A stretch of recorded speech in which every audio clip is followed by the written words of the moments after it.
Hi everyone! In this video, I will show you how to ask ChatGPT to write a book. First of all, open ChatGPT OpenAI on your browser. Here, search for generating 10 titles for the book you need. Once ChatGPT gives the results, open Sticky Notes. Among the searches, select a title of your choice. Copy-paste this to Sticky Notes. Now, ask ChatGPT to shorten the title of your choice. Again, copy-paste this to your Sticky Notes.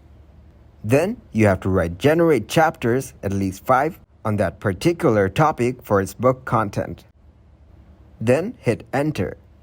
Again, pick up a chapter from here, say Chapter 1. This time, ask ChatGPT to write a full-fledged chapter for your book. In the end, copy-paste this content to your Sticky Notes. Repeat the same for the rest of the chapters. And this is how you can ask ChatGPT to write a book. If you guys got some value, make sure to leave a like and subscribe to the channel. Until next time, goodbye.